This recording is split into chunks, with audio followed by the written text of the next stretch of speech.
This video is about how to pass any UKVI SELT exam. That's a secure English language test approved by the Home Office UK, whether it be IELTS Life Skills, Pearson PTE, Trinity, or even language cert. What on earth is a language cert exam? I don't know. I really don't know.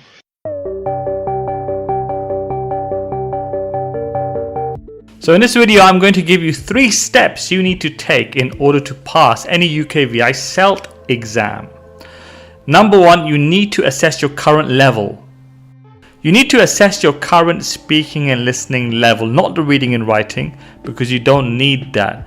You need to do this because you need to understand where you are right now and what you need to do in order to be ready to take the test for your visa, extension or settlement. Depending on where you are in the application process, you'll need to take one of these exams, an A1, A2 or B1 speaking and listening exam. For example, if you are assessed as being a pre-A1 learner, which means that you are an absolute beginner and you need to do an A2 test, that means that you are not ready to take that test and you'll have to do another course in the interim and build your English level up. And then later on you can think about doing the A2 exam. However, let's say your current level is A2 and you are a good A2 and you're looking to do a B1 test. Then you may be ready to take a course helping you get ready to take and pass a B1 speaking and listening exam. Once you know what your current level is, you need to plan your path. You need to plan your path to passing the UKVI SELT speaking and listening exam. Give yourself the best opportunity to do well at the exam. If that means you need to take more courses, you need to spend more time on improving your level, then so be it. Just be realistic, give yourself realistic goals, and then follow that path to success. The final step is take a preparatory course. Take a course in order to prepare yourself fully to take the exam that you need. Remember, as discussed, your current level shouldn't be more than a level below the level of the exam that you need to take and pass. Also remember that you need to focus on the speaking and listening because you will not be assessed on your reading and writing. Here are some of my tips for the listening. Try and do a lot of passive listening. What I mean by this is turn on the TV, turn on the radio. You don't have to focus and sit and concentrate. But if you just keep it on in the background while you do the cooking, for example, or while you're traveling or doing some housework or even sleeping, as this plays in the background, you'll start picking things up without even realizing. This is a form of subconscious learning. You'll learn things without even realizing. But remember, put on the type of stuff that you are interested in. So if you like to keep up with the current affairs and the news, put on BBC or another news channel on the radio or on the TV. Podcasts are great. There are podcasts on every single subject you can think of. Just go on YouTube or Spotify and listen to something that you like.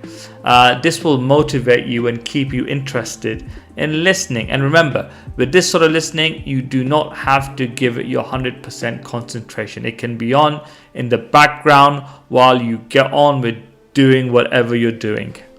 There are tons of practice sample listening tests online that you can take. Just remember to do the ones at the level of the exam that you're going to take. So if you're going for an A2 speaking and listening, focus on all the A2 tests that are available online, listening ones that is, and the same goes for B1. There you should be able to find a lot of B1 level listening tests and activities that you can do. My tips for speaking, well, remember that your tongue is actually a muscle, and like all muscles, if you want them to be strong, you need to give them a good working out, okay? So that's why we say practice makes perfect. So you have to really practice speaking a lot. Remember, in my previous videos, I mentioned the type of everyday topics that will come up. For my learners, what I tend to do is I tend to every day or every week we have set topics that we practice on. So for example, one week we could choose 3 topics, maybe talk about your neighbors, your friends and the weather, and we just spend a whole week practicing talking about those. I push them to speak on those topics for a minute, and then even asking and answering questions. And then next week we could choose another set of topics like work, hobbies or holidays. The idea is to get familiar with a number of topics, very familiar, so that you are able to talk about them and ask and answer questions about them quite easily, because you've practiced it so much. Rather than memorizing things, just if you practice something again and again and again, it will come to you automatically. So when you're sitting in the exam and the examiner turns to you and asks you about any of these topics, you will automatically start talking about it without even thinking about it. It's like driving, riding a bike, cooking, or even walking. How much thought do you put into those things? You don't, you just do them because you just know how to do them. Need some help? Just get in touch. Remember, I'm the UKVI king. No, but seriously, I've helped thousands of people prepare and pass these exams. So if you really do need a good teacher, then get in touch. Go to my website and message me or directly email me.